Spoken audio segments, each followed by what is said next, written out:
Assalamualaikum warahmatullahi wabarakatuh. Selamat pagi semuanya, selamat pagi Ibu Dian. Kami dari kelompok 3 akan mempresentasikan mengenai deteksi fraud, di mana kasus yang kami ambil yaitu terungkapnya kasus manipulasi laporan keuangan Garuda Indonesia tahun 2018, di mana kelompok kami, yaitu kelompok 3, beranggotakan 6 orang, ada yang beranggotakan Ninyoman Paramita, Dia Widyastuti, Fadilah Soraya, Rahmatiansi, Dinda Permata Putri, dan Juri Benaji. Selanjutnya, materi yang akan disampaikan yaitu mengenai masalah utama dari kasus Garuda Indonesia akan disampaikan oleh Mbak Rahmatiansi. Baik, terima kasih atas kesempatannya. Kali ini saya akan membahas tentang masalah utama yang terjadi pada laporan keuangan Garuda Indonesia. Awalnya pada tahun 2018, Garuda Indonesia membukukan laba bersih sebesar 809,85 ribu US dollar atau setara 11,33 miliar. Angka ini melonjak tajam dibanding tahun 2017 yang menderita kerugian sebesar 216,5 ribu US dollar. Setelah itu, Komisaris Garuda Indonesia yaitu Hairal Tanjung dan Doni Oskaria. Saat ini Doni Oskaria sudah tidak menjabat sebagai komisaris, tidak menandatangani laporan keuangan Garuda pada tahun 2018. Hal ini karena mereka melihat adanya kejanggalan pada laporan keuangan tersebut. Laporan keuangan dianggap tidak sesuai dengan prinsip akuntansi yang berlaku umum, yang mana Garuda Indonesia melakukan rekayasa keuangan dengan mencatat piutang menjadi pendapatan. Next. Selanjutnya adalah pihak-pihak yang berperan dalam kasus.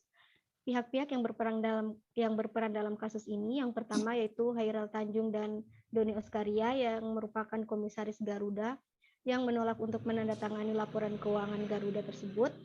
Yang kedua, KAP Tanubrata Sutanto Fahmi Bambang dan rekan yang merupakan auditor eksternal dan member of BDO International.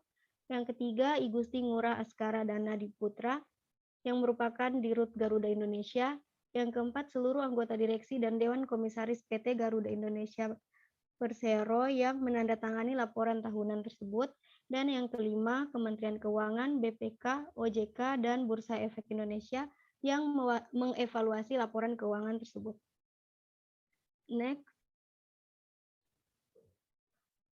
Selanjutnya, waktu, tempat kejadian, dan kerugian yang ditimbulkan. Kasus ini terjadi di PT Garuda Indonesia yang bertempat di Jakarta, dan terungkapnya kasus ini yaitu pada tahun 2019. Kasus ini menimbulkan kerugian finansial dan non-finansial. Beberapa kerugian finansial yang dialami yaitu yang pertama, denda Garuda Indonesia didenda sebesar 1,25 miliar, dan selain itu harga saham Garuda Indonesia juga menurun. Adapun salah satu dari kerugian non-finansial yang dialami oleh Garuda Indonesia yaitu Garuda Indonesia wajib untuk menyajikan ulang laporan keuangan tahun 2018 dan public expose. Selanjutnya akan dibahas oleh teman saya, Juri Benaji. Ya, untuk selanjutnya bagan alir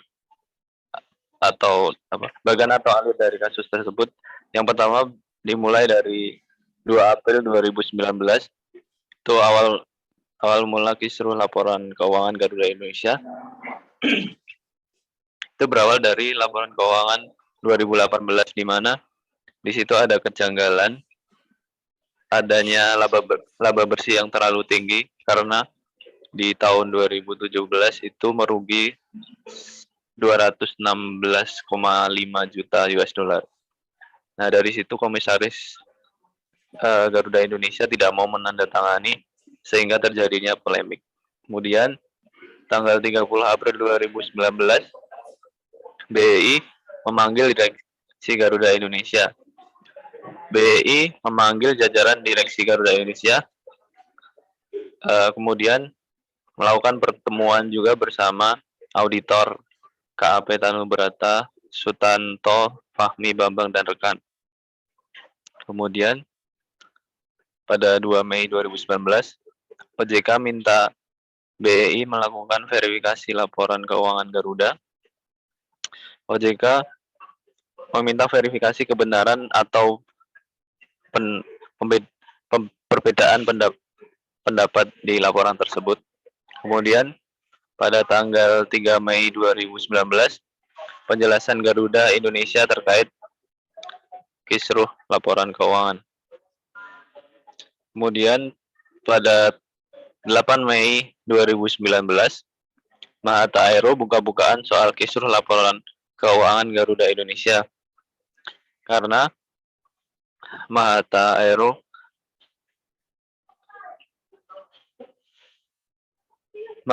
adalah sebuah perusahaan yang baru didirikan pada tanggal 3 November 2017 dengan modal tidak lebih dari 10 miliar, dinilai berani menandatangani kerjasama dengan Garuda Indonesia. Kemudian pada tanggal 21 Mei 2019, DPR panggil manajemen Garuda Indonesia. Di situ sebulan kemudian Garuda Indonesia dipanggil oleh Komisi 6 Dewan Perwakilan Rakyat Republik Indonesia. Jajaran direksi ini dimintai keterangan oleh Komisaris 6 DPR mengenai kisruh laporan keuangan. Kemudian pada tahun 14 Juni 2019, Kementerian Keuangan temukan dugaan laporan keuangan Garuda tidak sesuai standar. Kemudian selanjutnya untuk tanggal 18 Juni 2019, BI tunggu keputusan OJK.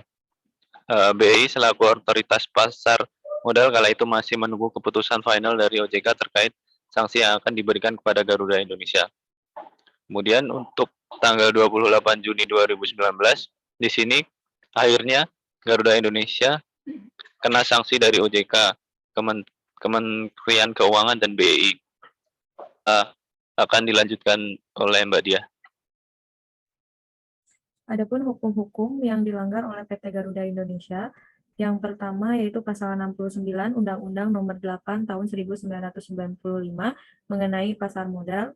Lalu yang kedua ada Peraturan Bapepam dan LK Nomor 8.G.7 tentang penyajian dan pengungkapan laporan keuangan emiten dan perusahaan publik. Lalu yang ketiga adalah Pernyataan Standar Akuntansi Keuangan PSAK 30 tentang sewa. Lalu selanjutnya interpretasi Standar Akuntansi Keuangan ISAK 8, di mana mengenai tentang penentuan apakah suatu perjanjian mengandung sewa. Lalu adapun sanksi yang dijatuhkan, terutama terhadap pihak PT Garuda Indonesia, di mana mereka harus menyajikan ulang laporan keuangan 2018 dan melakukan public exposure. PT Garuda diperintahkan memberikan perintah tertulis kepada PT Garuda dan untuk memperbaiki dan menyajikan kembali laporan keuangan tahunan Garuda Indonesia per 31 Desember 2018 serta melakukan public expose atas perbaikan dan penyajian kembali laporan keuangan. Lalu selanjutnya dikenai denda total 1,25 miliar, di mana terinci yaitu OJK menjatuhkan sanksi administratif berupa denda sebesar 100 juta kepada PT Garuda Indonesia atas pelanggaran peraturan OJK nomor 29/POJK.04/2016 tentang laporan tahunan emiten atau perusahaan publik. Lalu sanksi juga didapatkan berupa denda kepada masing-masing anggota direksi PT Garuda Indonesia sebesar 100 juta atas pelanggaran peraturan Bapepam nomor 8.G.11 tentang tanggung jawab direksi atas laporan keuangan.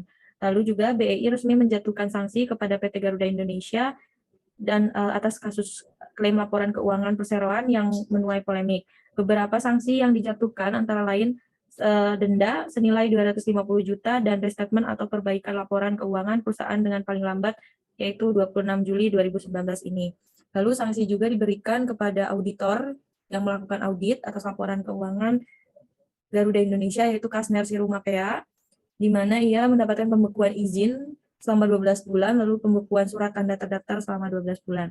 Adapun dari pihak KAP juga mendapatkan sanksi di mana adanya perintah tertulis kepada KAP Tanubrata, Sutanto, Fahmi, Bambang dan rekan yaitu member of BDO International Limited untuk melakukan perbaikan kebijakan dan prosedur pengendalian mutu atas pelanggaran peraturan OJK nomor 13/POJK.03/2017. Lalu selanjutnya akan dijelaskan oleh Mbak Fadila. Selanjutnya jenis bukti-bukti dalam kasus yang dilakukan oleh PT Garuda Indonesia. Di sini ada 3 jenis bukti. Yang pertama, berdasarkan temuan OJK dan BPK, bahwa PT Garuda Indonesia telah melakukan salah satu hasil laporan keuangan, di mana PT Garuda Indonesia pada tahun 2018 melaporkan sejumlah laba bersih sebesar 11,33 miliar. Dari hasil penyelidikan tersebut, kemudian Garuda Indonesia telah melakukan pengubahan hasil laporan keuangan menjadi rugi bersih sekitar 2,45 triliun. Untuk jenis bukti yang kedua, dalam bukti kasus PT Garuda Indonesia telah melakukan rekayasa keuangan karena piutang dicatat sebagai pendapatan, yang dalam bukti kasus ini sudah tidak sesuai dengan PSAK karena Garuda Indonesia telah mengakui pendapatan dari piutang oleh PT Mahata Aero Teknologi yang ternyata masih berbentuk piutang dan belum terrealisasi pada tahun tersebut. Nah, PT Mahata Aero ini sendiri merupakan perusahaan penyedia jasa solusi nirkabel yang bekerja sama untuk pemasangan instalasi internet dan Wi-Fi di dalam kabin pesawat terbang milik Garuda Indonesia. Jenis bukti yang terakhir ada PT Garuda Indonesia terbukti melakukan penyimpangan etika bisnis yang ditetapkan perusahaan sebagai realisasi prinsip good corporate governance dan nilai sincerity, di mana yang keduanya ini merupakan pedoman etika kerja dan etika bisnis Garuda Indonesia. Oke, untuk selanjutnya akan disampaikan oleh Mbak Nioman Paramita. Terima kasih. Di sini saya akan menjelaskan pembahasan materi dengan kasus. Yang pertama itu ada tipe gejala fraud. Terdapat 6 tipe gejala fraud. Yang pertama ada akuntansi anomali, adalah proses atau prosedur akuntansi yang tidak biasa. Yang kedua, pengendalian internal yang lemah. Pengendalian internal yang lemah menjadi peluang terjadinya fraud. Yang ketiga, analisis anomali. Terdapat kejanggalan antara data keuangan dengan data non-keuangan. Yang keempat, sikap yang tidak biasa. Terdapat perubahan pada perilaku dapat menjadi sinyal terjadinya fraud. Yang kelima, extravagant lifestyle, di mana untuk terlihat hidup serba mewah, biasanya pelaku mencuri atau menggelapkan dana untuk memenuhi kebutuhan keuangan. Yang terakhir ada tips dan complaints. Tips dan complaints dikategorikan sebagai gejala untuk memberikan sinyal. Mengapa tips dan complaints ini dikategorikan sebagai gejala? Karena banyak tips dan complaints yang ternyata tidak beralasan. Hal itu bisa saya dikirim karena masalah personal atau karena tips dan complaints ini yang diterima serta tips dan complaints yang diterima harus disikapi secara hati-hati. Untuk terkait kasusnya, menurut kelompok kami, tipe gejala fraud dalam kasus PT Garuda ini adalah yang pertama, analisis anomali, di mana pihak Garuda Indonesia menyerahkan laporan keuangan tahun 2018 ke Bursa Efek Indonesia. Kemudian, Bursa Efek Indonesia ini mendapati kejanggalan pada laporan keuangan tersebut. Untuk gejala yang kedua yaitu tips dan komplain, di mana adanya kejanggalan yang terjadi. Dua komisaris independen ini menolak untuk menandatangani laporan keuangan yang sudah diaudit untuk tahun yang berakhir 2018. Selanjutnya pembahasan dilanjutkan oleh Mbak Dinda. Terkait gejala fraud sudah dibahas oleh teman saya sebelumnya, saya akan melanjutkan pembahasan tentang sampel audit dan fraud. Audit sampling merupakan analisis yang efektif untuk menemukan anomali yang sering tersebar dalam kumpulan data. Namun sebaliknya, sampling audit itu biasanya merupakan teknik yang dinilai kurang tepat jika dikaitkan dengan mencari jarum di setumpuk jerami. Kenapa? Karena ketika kita menentukan rate samplingnya itu sebesar 5%, maka sebesar 95% kemungkinan kita akan kehilangan beberapa transaksi penipuan. Oleh karena itu, examiner harus menggunakan pendekatan yang berbeda untuk meyakinkan bahwa jarum tersebut ditemukan. Proses analisis data, di mana investigator atau examiner membuat hipotesis dan tes untuk melihat apakah gejala fraud yang muncul merupakan fraud atau bukan. Di mana proses data analisis data itu dapat menggunakan metode proaktif dalam mendeteksi fraud.